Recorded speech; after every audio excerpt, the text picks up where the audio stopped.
Hello and welcome to a special virtual information session for the 2025 Edmonton election hosted by Edmonton Elections. Today we're going to be talking about opportunities to work the election. My name is Chris Hayward and I'm part of the Edmonton Elections team.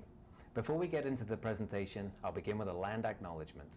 I'd like to acknowledge that we meet on the traditional land of Treaty 6 territory and the Métis homeland, and acknowledge the diverse Indigenous peoples whose ancestors' footsteps have marked this territory for centuries, such as Cree, Dene, Saulteaux, Blackfoot, Nakota Sioux, as well as Métis and Inuit, and now settlers from around the world.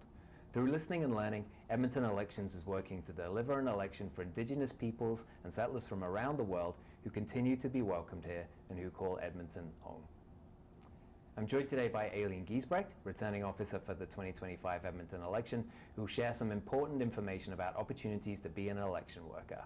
Before we dive in, I want to let everyone know that this presentation will be available on our Edmonton Elections website in the next day or so.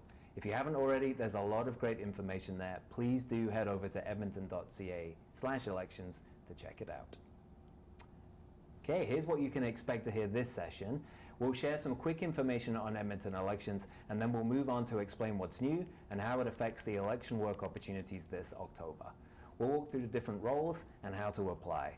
You can email us your questions for today's session to electionworkers@edmonton.ca. And now, Aileen, over to you. Thank you, Chris, and good afternoon to everybody. Thanks for joining us. Just before we jump into the opportunities to join Edmonton Elections, I'd like to give everybody a friendly reminder about who we are. We are the nonpartisan entity within the Office of the City Clerk here at the City of Edmonton. We are the team that plan and run the election for the mayor and 12 councillor races for the City of Edmonton.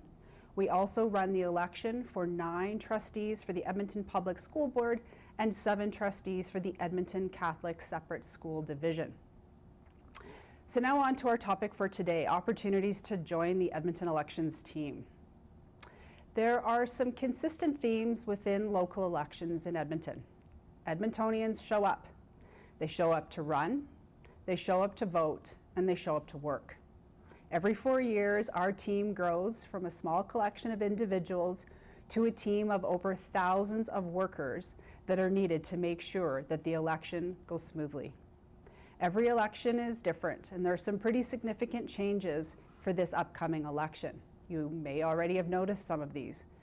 Edmonton and Calgary are part of a provincial pilot to have political parties and slates as part of the campaign. For the first time since 1992, we are also going to have a voters list when you come to vote. This permanent electors list is a list of Edmontonians that are eligible to vote. Edmonton Elections is now responsible for maintaining this list on an ongoing basis. While I'm talking about registration, I'd like to also give everybody a quick plug to go to our website and make sure that your voter information is up to date. We'd like everybody to do this by August 15th. If for whatever reason you don't have a chance to do that, you still will be able to register when you come to one of our many voting opportunities. The other change I want to talk about is really relevant to today's discussion. This is the first time in more than 2 decades that Edmonton Elections will be hand counting each ballot, as the use of tabulators has been prohibited. I just want to highlight what I mean by each ballot. So if you voted before in municipal elections, you might have received one piece of paper. This time, there's going to be a single ballot for the mayor's race. You're going to get a separate ballot for each for the council race, and you're also going to have a single ballot for the school board trustee race. 3 separate ballots going in 3 separate ballot boxes, and each separate ballot box is going to be counted by a separate team. So we're just going to need a few more staff to help us out. There are 2 main windows for working the election. The first opportunity is advanced vote, and that runs from October 7th to the 11th. The second opportunity is Election Day, which is on October 20th. There are a variety of different positions available for both of these time periods, and I just want to highlight that each of these positions are paid. That includes pay for the training sessions, the mandatory training that you're also required to complete. I'm going to go a bit more into the roles in a minute, but I just want to highlight that if you are interested in joining or applying for the advanced voting opportunities, we are requiring you to make a commitment for the full 5 days. I also need to point out that if you're joining us for voting stations, voting station staff are required to remain on site at the voting station for the entire shift. There's no off-site breaks. Okay, I'm going to jump in here. Thank you, Aileen, but just want to let everyone know how to apply and what roles are available. So first off, I'd encourage you to visit edmonton.ca/electionjobs for individual job descriptions and our online application form. This page includes a lot of detail, and you can check out the compensation details that Aileen will talk us through more closely. Just an FYI, our application form allows you to select your top 3 choices for election positions and also upload your resume. Uploading a resume is optional, but recommended, especially if you're interested in our supervisory positions. As part of your application, you'll be asked to complete an online assessment, and I need to let you know that this is not a pass or fail exercise. We're simply getting to know a bit more about your skills. Qualified applicants will be contacted by our recruitment specialists as applications are received throughout August and September. Those folks will review your application, take a look through your resume and your assessment to see which role your skills and experience is best suited to. Okay, there are 2 main eligibility criteria for being an election worker. You need to be at least 16 years old on the day you're working, and you need to be eligible to work in Canada. The 16 plus part is new this election, and we're very excited about it. We've extended worker eligibility for the Deputy Returning Officer role to younger people, and it is an amazing opportunity.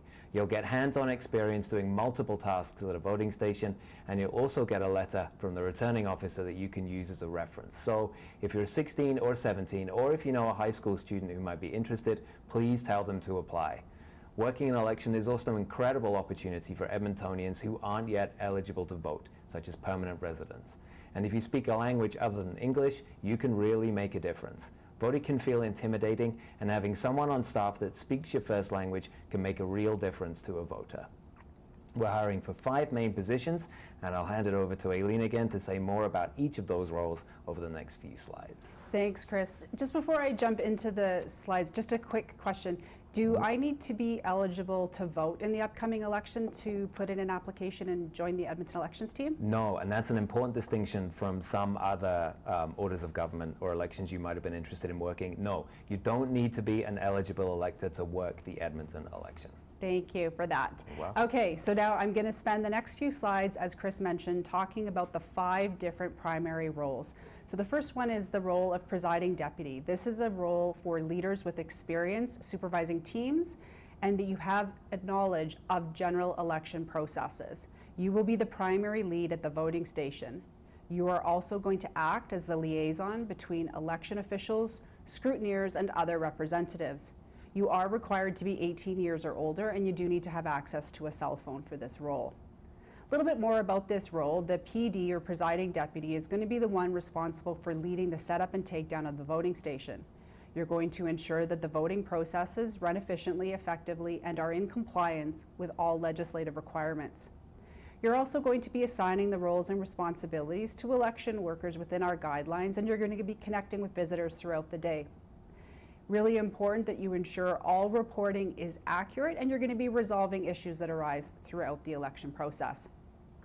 The pay for this role starts at $450, which comes out at over $460, including the mandatory training and phoning allowance. You can also make additional money if you do stay and help with the counting of the votes. For advance vote, including the mandatory training, it will come out at approximately $1,800 over the 5 days. The next role I want to highlight is the role of assistant presiding deputy. For this role, you're going to need really strong communication skills. And while it's an asset that you have supervisory experience and knowledge of election processes, it is not a requirement.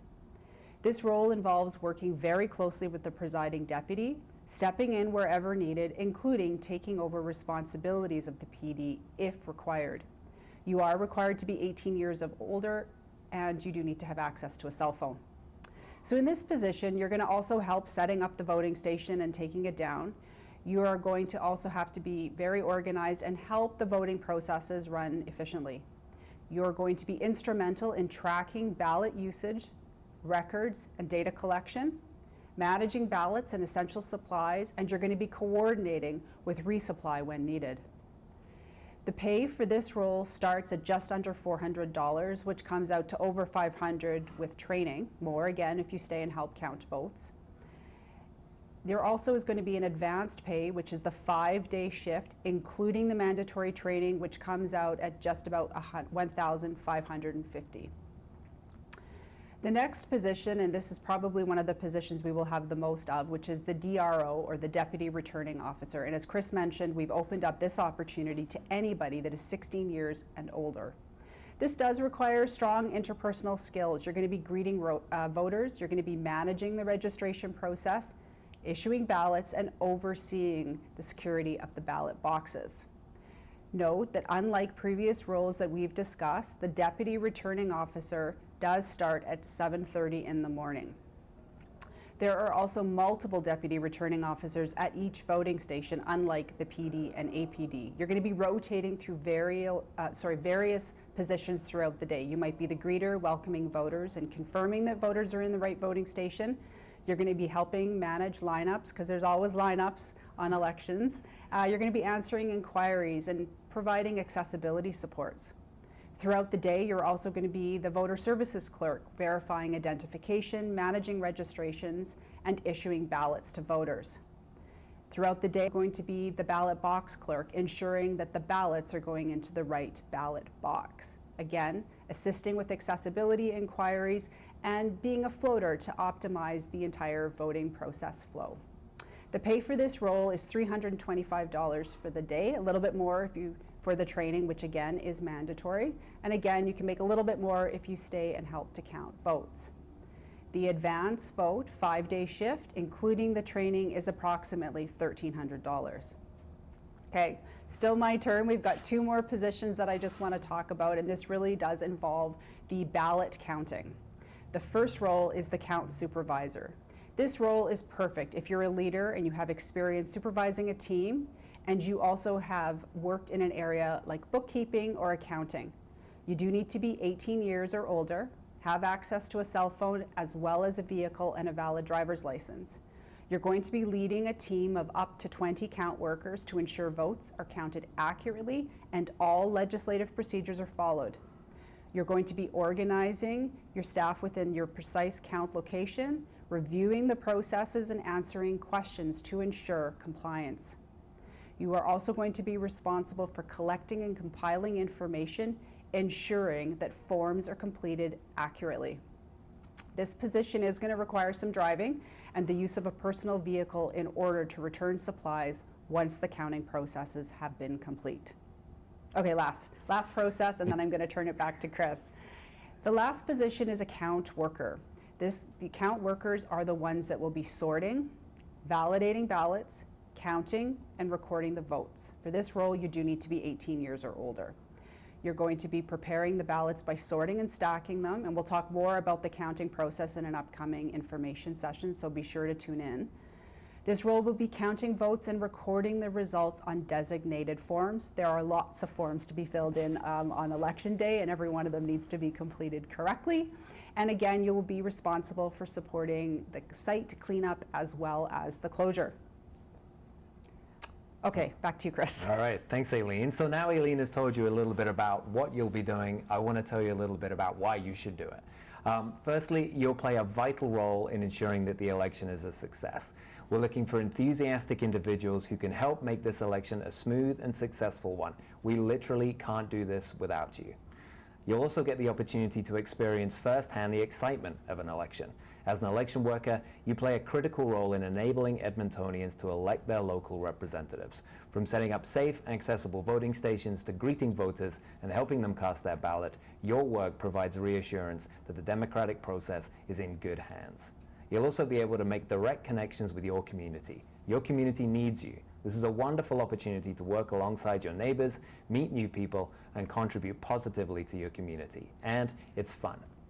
Add to your skill set for future job opportunities. Our election worker positions may give you a chance to grow and develop professional skills that will transfer to other work opportunities. It's a great way to build your resume, make connections, and work for a reputable employer. So we're looking for engaged, self-motivated, resourceful, and flexible workers. Okay, I'm going to walk us through some of the questions that we've received around election employment opportunities. Aileen, if you're watching this live, there is still time for you to submit your question to electionworkers@edmonton.ca. If you're watching this after the fact, you didn't hear the question that you want to ask answered, you can still email us though, so please do reach out whenever you have a question. You mentioned training, Aileen, and how that's a mandatory component of each of the roles. Can you tell us a little bit more about what's involved? Absolutely. So training, it is mandatory. It's also really critical to making sure that you as an election worker feel knowledgeable and confident and engaged in the new election processes. So we have a fantastic team of training professionals that have designed our training programs to just help you all be really successful. In addition to the training program, there are also very detailed written manuals and checklists that are going to be provided to everybody in the variety of the roles. So everybody joining the team is going to be required to do some classroom learning, which might be in person or online, and it's going to focus on the critical topics, for example, voting station layout. So it's really important that everybody completes the same training and everybody provides the same experience at each and every voting opportunity. So the online training is going to be about 2 hours, so that's important to note, and again, it is mandatory. Depending on the role that you have applied and been accepted for, you're going to have to do some additional training, and again, it's always a good idea to review your manuals and materials well before you come to your first shift. But again, if you've got questions, we're always happy to answer those too. Yeah, and I've had the opportunity to look at some of our training materials, spend a bit of time with our training team. I think that's something that folks are really going to enjoy as well. Okay, next question. So I want to work, and I'm excited for the opportunity. Can I choose which voting station I work at? I have had this question a few different ways come into me. So we're going to obviously do our absolute best to accommodate people's requests and preferences as much as we can. We have 222 voting opportunities on election day at voting stations across all of the wards. We're also running 12 voting stations throughout the city on advance vote, and we're going to do our absolute best. But again, we do need to make sure that positions are filled based on workers' skill set and experience, and we are going to have to put election workers where they're needed. There's also going to be a standby pool of workers because we want to make sure that we always have additional resources if required, and we're going to aim to place you ideally within the ward where you reside, but this just might not always be possible. So please let us know your preference. We'll do our best, but again, we're going to be coordinating the preferences of probably 4,000 to 5,000 people. So we're going to do our absolute best, but I can promise you wherever you work on election day, you're going to have a great experience. Yeah, great, thank you. This is another question we get asked a lot. The folks that are joining us on election day, we know they're keen to participate in election processes. Are they actually going to be able to vote on election day though? That's another great question I've been asked. When am I going to be voting? Well, I can tell you, as I'll be working election day, I won't be voting on election day, and neither will election workers. It is going to be a requirement, again, that I mentioned, that you're going to be required to stay on site for your entire shift. So anybody who is eligible to vote and chooses to do so, again, you don't need to be eligible to vote to join Edmonton Elections. We strongly encourage you to participate in other voting opportunities. So that could be either applying for a special ballot, so a mail-in ballot, and again, those mail-in ballots, in case you don't know, you can start applying for those as early as tomorrow, August 1st, or there will be 5 days of advanced vote starting on October 7th and running to the 11th. So again, if you are eligible to vote and you hope to be joining us at Edmonton Elections, strongly encourage you to vote in advance or ask for a special ballot. Thanks, Aileen. And I'll give another plug for special ballots. That application window does start on August 1st tomorrow. Go to edmonton.ca/elections for more information on that. Okay, thanks, Aileen. I think that wraps us up with questions, but before we end today's session, I want to remind everybody that there are multiple ways that you can stay connected with Edmonton Elections. You can follow us on our social channels. You see those on the slide there.